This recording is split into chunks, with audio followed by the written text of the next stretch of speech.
Hey, welcome back. And we are in chapter 21 of the book of Revelation. And we are now entering the eternal state at the very end. And I'm not going to spend a whole lot of time because a lot of it is speaks for itself, really. You just read it. It's pretty amazing what God has in store. I saw a new heavens and a new earth. The first heaven and the first earth had passed away, and the sea was no more. So this world is about to be done away with, like an old junk car. It's ready to be junked, and God's making a new one. And 2 Peter 3:10 tells us that God will basically consume this whole realm, heavens and earth, okay, everything in a big ball of fire. Not sure how that it works, but just the power of his own creation can be the power of his own consummation.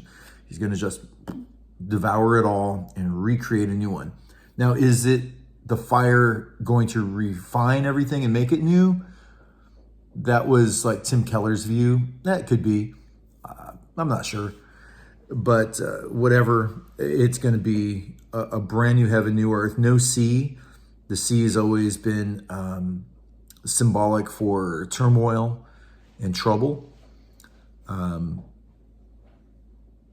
going to take it at its word here that there is no more ocean. I guess there's not going to be a need for that for some reason. And scientifically, I couldn't tell you why. I couldn't even start to begin to wonder about that.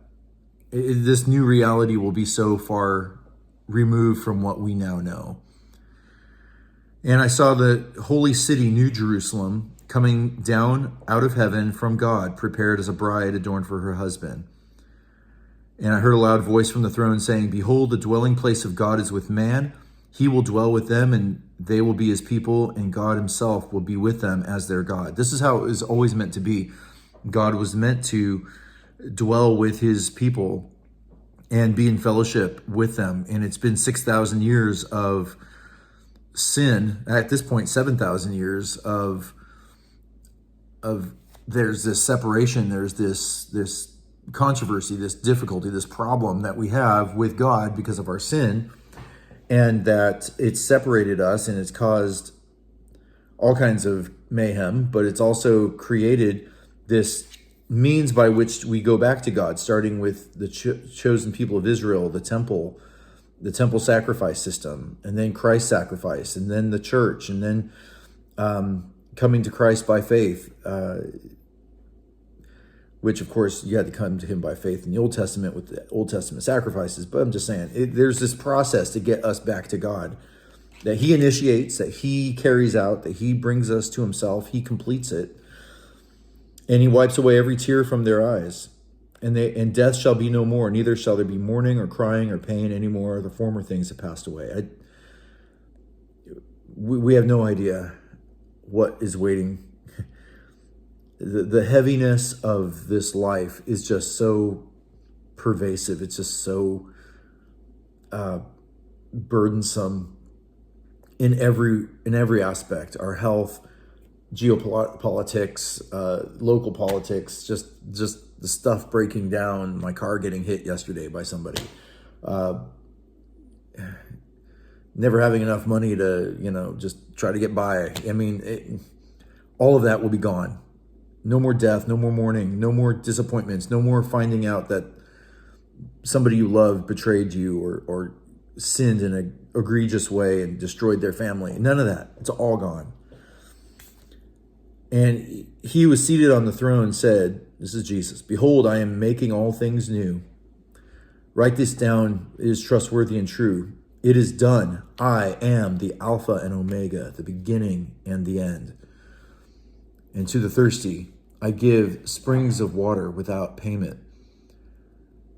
And then he goes on to say, "But however, the cowardly, faithless, detestable, murderers, sexually immoral, sorcerers, idolaters, and all liars will have their portion in the lake that burns with fire and brimstone, which is the second death."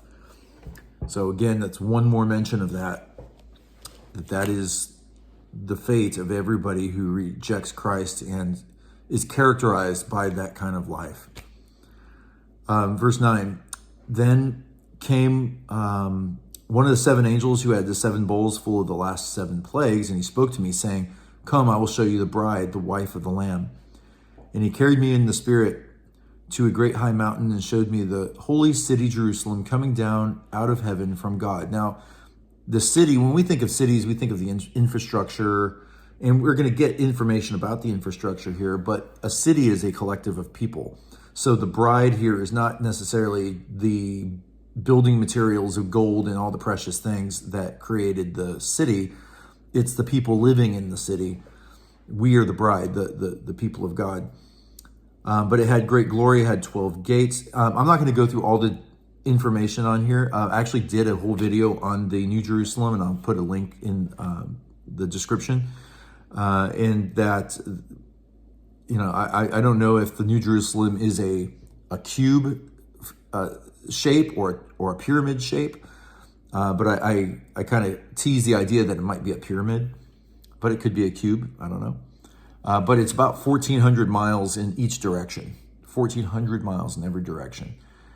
That's like half the size of, or more than half the size of the United States in one direction. And so cube that or square that, and that's how big. It's like the size of a small moon. That's no moon. But it's just, it has all these different beautiful building materials, and the names of the 12 apostles and the 12 tribes of Israel are marked on it. And they are the foundation of our faith. They are the foundations that God, built with, and He Himself being the chief cornerstone.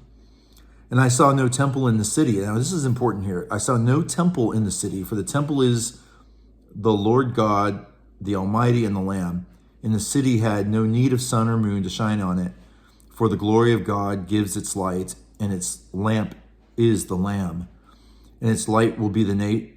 Oh, let me stop there for a second. There's no temple in the city. And this is an important detail, because the amillennialists who say that the Ezekiel temple is like, well, that's just metaphoric for the eternal state, or, whatever that's going to be. That can't be, because that's a temple. And in the eternal state where we actually are at right here, there is no temple. There's no need for a temple anymore. There's no need for a mediation between God and man through the means of a temple. Jesus is our mediator forever. We are His temple that has been built. We are now consummated and become His bride. We are one in every way possible now. So there is nothing, no barrier between us and God. None. No temple. So I think this demarcates the eternal state from the millennium, because in the millennium there still is a temple. Now, let's move on here.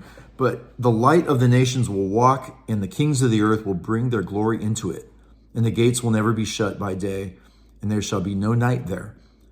They will bring into the glory and the honor of the nations. Now that's interesting. The nations are still going to exist in the eternal state. Governments of men will still exist in the eternal state. There will be kings, nations. So, it is important to God that there be these diverse distinctions of nations and cultures in human life, and this attempt to erase borders and erase and flatten the cultures of the people and try to mix everybody together is really antichrist. Jesus wants us to have nations, wants us to have different cultures, different people groups, and there will be kings of the earth. This is interesting. I don't know what that will be like, but it'll be a lot better than the governments we have now. That's for sure. Excuse me. They will bring into it, the New Jerusalem, the glory and the honor of the nations. But he tells us this: nothing unclean will enter into it, nor anyone who does that which is detestable or false, but only those who are written in the Lamb's book of life. I take that as that's only the people that are going to exist anymore. Only those who are written in the Lamb's Book of Life. We're the only ones that are going to enjoy this. And I'm looking forward to it. Jesus, come back soon. All right, chapter 21, one more chapter and we're almost done.